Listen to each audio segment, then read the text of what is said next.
one thing I had highlighted in pink is the quote, "In this case, there was no physical evidence such as bloodstains or a weapon leaking defendant to Joyce's death." In this case, we don't have the same facts or circumstances. I do agree, this is a circumstantial case, and circumstantial evidence is sufficient for a bind over and even conviction. Today is January 9th, 2025, exactly 1 year, from the day Naziah Harris disappeared. Before I get into the charges, and the main charge of premeditated first-degree murder, I have to speak on Naziah Harris and the community who failed her. And I am only presented with certain evidence. I don't know the whole story. The attorneys know more than me, the family knows more than me, but from what I have heard over the last 4 days and 5 days total, is that several people failed her. I don't know where her mother is. I don't know anything other than that she was forced to live in a home where she was not protected or given the adequate attention and love. I don't know where her father is. I don't have any mention of him in her life, no presence.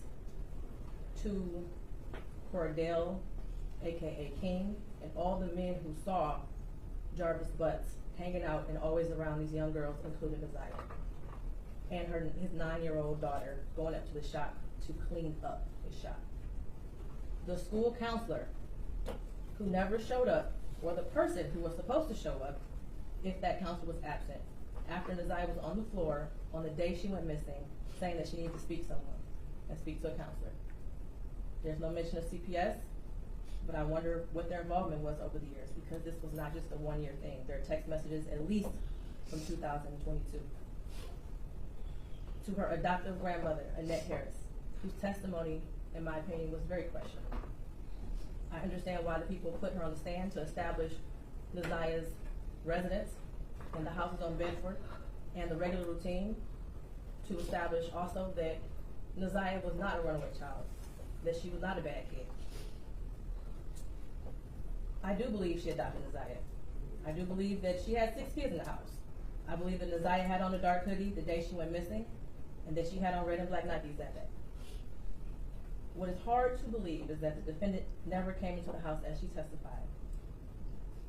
And there was also a minor that testified that he did as well. Text messages that show between him and Naziah that he did in the basement, saying he was going to the shower, stealing her panties. He was always lurking around that house and asking for Janiyah and Zaniyah, from what I know.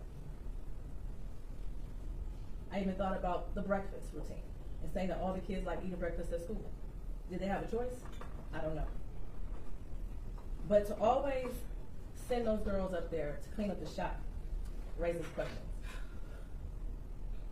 And how were there 2 women in that house who have birthed the children themselves who did not notice that Naziah was pregnant, and I believe she was, and not having her period anymore?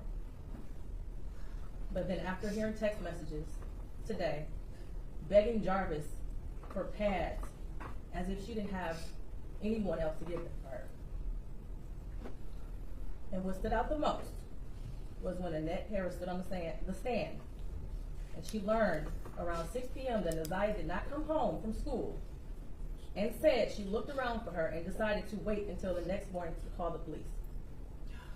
Without a tear, without emotion, or any expression of being devastated. And to her Aunt Shannon, who also showed no emotion, expression of being devastated from Naziah going missing. She stated that she had friends help look for Naziah, but was directed to just wait until the morning to call the police. A grown woman who likely suspected something strange going on didn't feel the need to call the police either. They were both able to go to sleep at night without hearing from Naziah or having any indication that she was coming home at night. And of course, the defendant, who I will get to in a minute. I don't know who else failed Naziah, but the community did.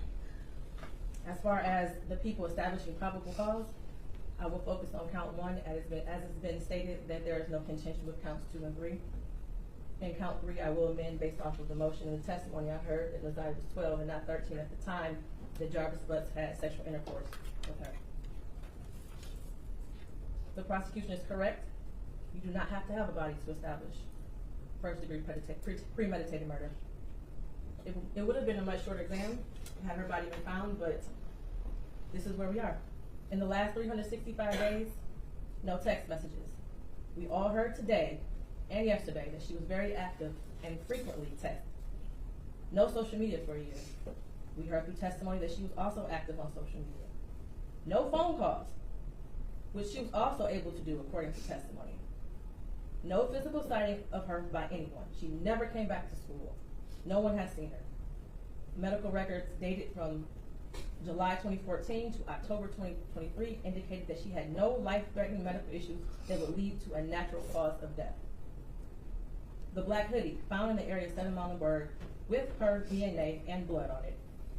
The holes in the hoodie consistent with some sort of struggle, violence, or weapon being used.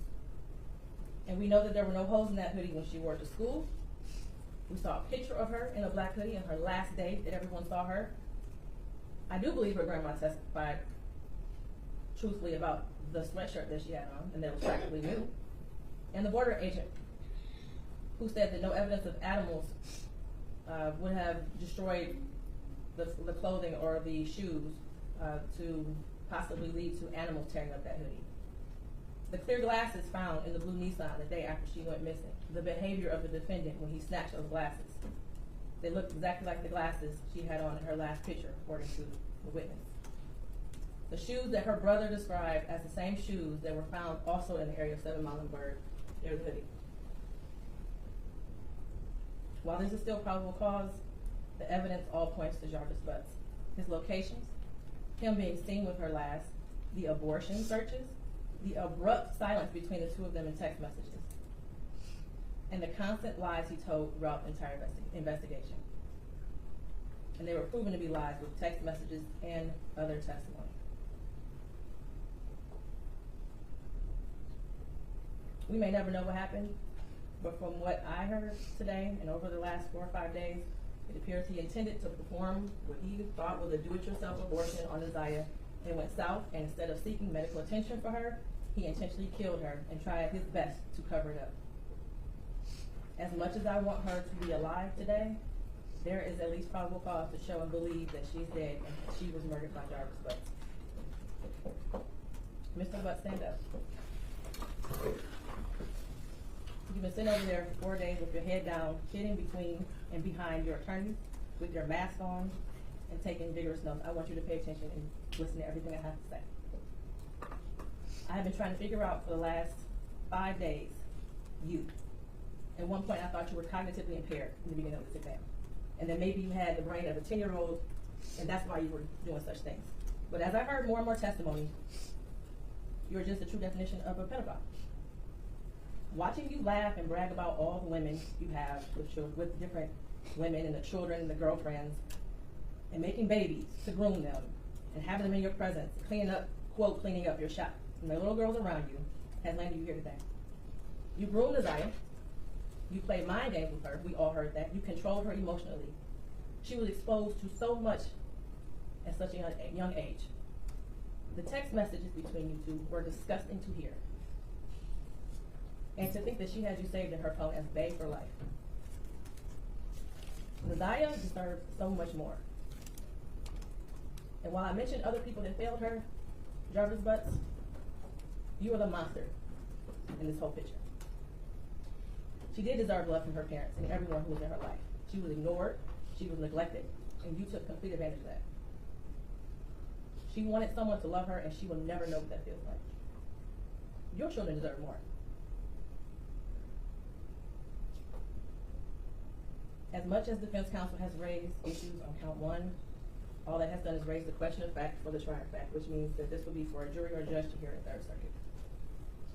I pray for the healing of all the victims and the young girls and possibly boys who have come into contact with you.